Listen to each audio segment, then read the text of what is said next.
Thank you, Haley. Do you want to Sure. share? So one strategy for me has been to use unwelcome thoughts as a trigger to remind myself to do mindfulness breathing. So I personally have been using insecure thoughts. So when I think something like doubting myself, then I'll try to refocus my energy into doing mindfulness breathing, and that's been useful for me thus far. I find that really effective for me too. When I start to get stressed out or super overwhelmed, I'll take that mindful breath and then I'll just let go of the stressful thoughts and go on to the next positive thing that can help me. Good.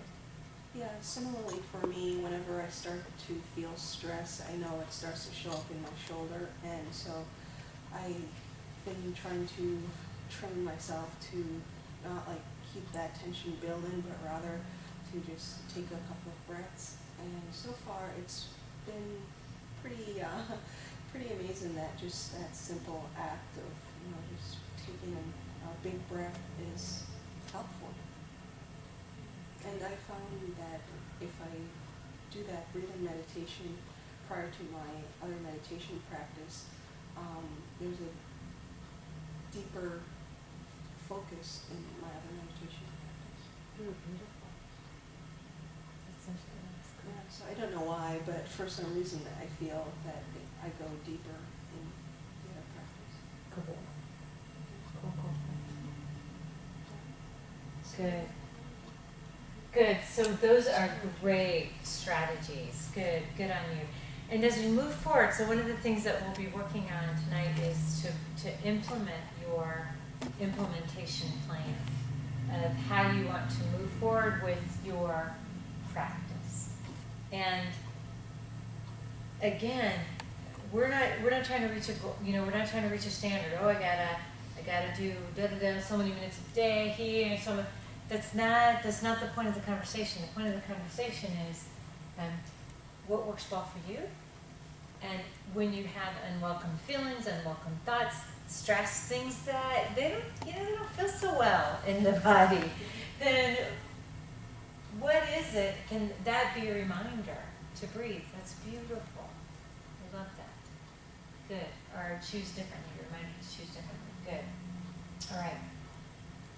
Are there any other thoughts that you want to share with regard to other strategies or reminders or tools that you have in place to assist you in your practice, assist you in your motivation for your practice? Yeah. It's also been helpful to link, for me, the Byron Katie method with the mindfulness breathing, because I find my brain more easily asks, is that true? It will remember to do that before it will remember mindfulness breathing. So if I link those two, so every time I ask myself, is that true? If I then say, okay, now take a breath, then kind of partner them, that helps to double up. Good. Good. Good idea. That's good. Anything else? Yeah. I found for myself, if I do my morning meditation as quickly as I get to work, because I have a hard time trying to do it before I leave home. Mm-hmm. So a good kind of a reminder or cue for me that seems to work really well so far, better than nighttime, is to, as quickly as I get to my office, I close the door. I don't turn on my computer or do anything. I just close the door and do my morning meditation first thing. That's beautiful. Great. Do you think that would work before you leave work? Maybe. Yeah. Mm-hmm. Yeah, that's a good thought. I don't know. Just I don't know. Mm-hmm. Let me know. Okay. Maybe I'll try that too. Yeah. And for me, it's the opposite time of the day. So the moment I get up in the morning, I'm go. And the only time I have to wind down is to meditate at night. It really helps me to calm my thoughts and to peacefully go to sleep. Good. That's good. Good. Beautiful. Thank you so much for sharing, because your sharing will help others think about other ways that they can practice. Again, it's all a practice. All practice. Good. So you guys are absolutely doing the practice. You're doing the practice of of acknowledging when you haven't practiced, or acknowledging the emotion and sensations that come up, and then just pausing and breathing. And again, either embracing that and loving it, embracing that unwelcome emotion or even that unwelcome thought. And I love Thich Nhat Hanh's analogy. We talked about it a couple weeks ago, where he just it feels like he's holding it in his arms, like he would hold a tender baby, and just be really loving and gentle to that, and just pause and release, and then let it go. Just set it down. That practice, and then you can move into the inquiry process if you're in a situation to do that. As we talked about the Byron Katie process. Just simply ask what might be the cause. One of my friends, I like what she has this great technique when something comes unwelcome that it's not leaving, and she just says, what lesson is it that you'd like for me to learn? What lesson is it that you want me to discover from this thought, from this emotion? What are you wanting me to discover? What are you wanting me to learn? What is it that you're teaching me? I love that too. Yeah. I have a friend, and her method is she says, "Welcome, have a seat." That's fun. Welcome, have a seat. Yeah. Then does she have a conversation, or she just She- good? yeah. That's great. I love that, because again, what we're doing with this, these unwelcome thoughts, again, we're not saying they're bad or good. We're saying these are unwelcome feelings, they're unwelcome emotions, they're unwelcome thoughts. I'm inviting them in instead of going, no, I don't want to deal with you, I don't want to reject you. That's stuffing. That's the stuff that creates ill health, right? If we welcome it in, somebody might say, I don't want to welcome that in, but when you welcome that in and you sit, I love that, come have a seat. When you sit with what's unwelcome, then it's right there in front of you, and when you do the inquiry process, you realize you're safe.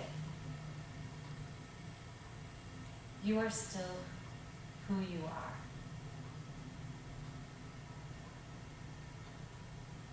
That may be a part of you, that which is unwelcomed. It may be a part of you, or it may not.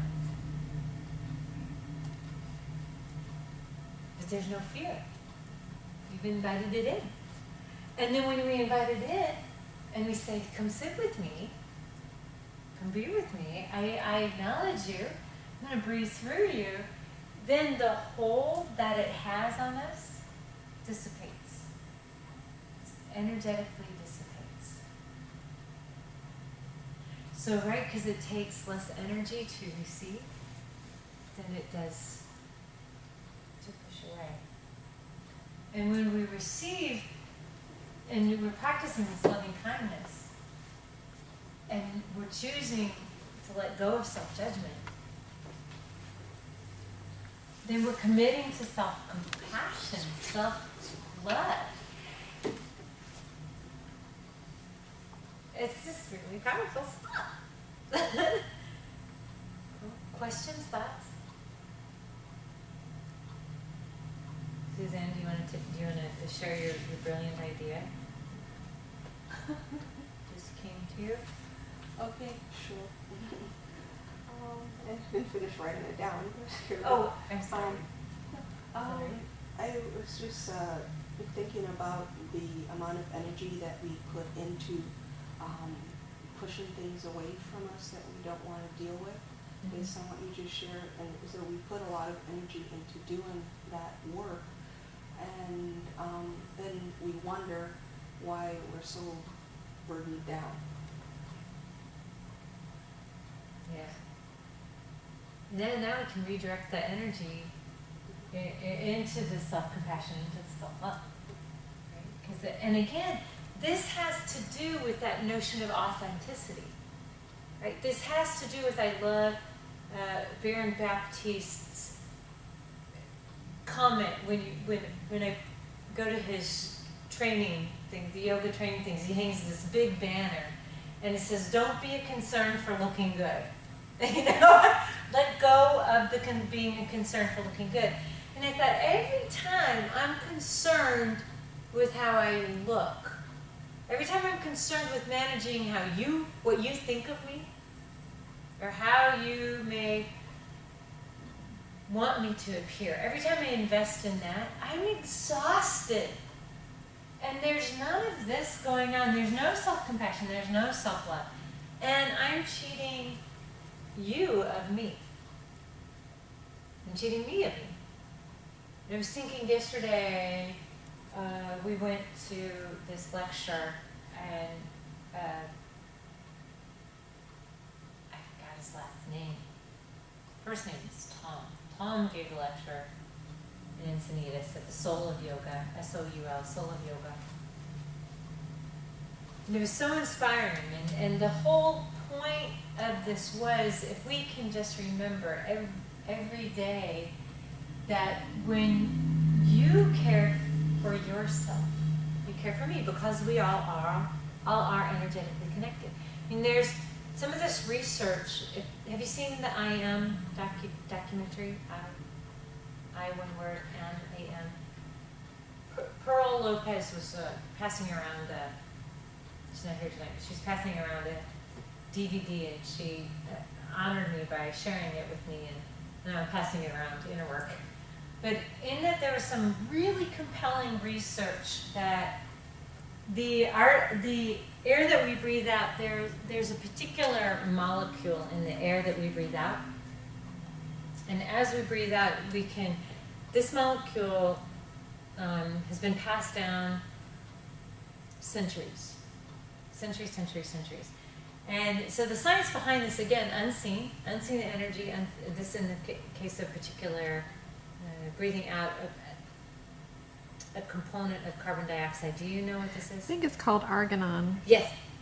I think that's it. I think that's argon. I think Yeah. it is. Yes. I think that sounds right. Yeah. That molecule. You got the scientific. You can look it up. Thank you.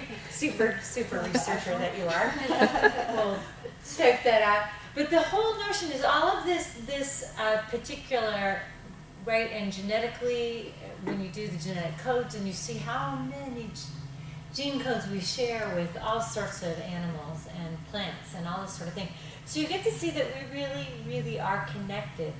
And so the idea here is that when you practice self-love, it's not selfish. It's not selfish, because when you practice self-love, because we're connected, you're loving me. When you practice self-compassion, because we're connected, you're giving me compassion. When you practice self-disgust, loathing of yourself, disbelief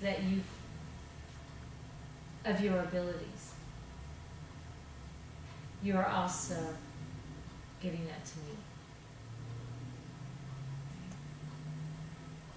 And so this kind of research, this stuff is what really compelled me to go, I gotta change my thoughts. It's called argon. Argon. Thank you. Super stupid. Argon. So amazing. Does that make sense? So what we'd like to do now is go ahead, and you've already done this, but let's think about some other key thoughts and or action triggers that will help you return to your practice. Okay, so unwelcome thought. Unwelcome thought is staying. Unwelcome thought is come down and sit. Unwelcome thought is still hanging out. So what do you think about? I actually think about one of the triggers is in the inhaling and the exhaling and breathing that out, thinking some of this might go to you. I care about you. Whew, that's a good trigger for me. Does that help? I don't want to spread that. I don't want to spread that around. Okay. So go ahead and take a moment and write some down.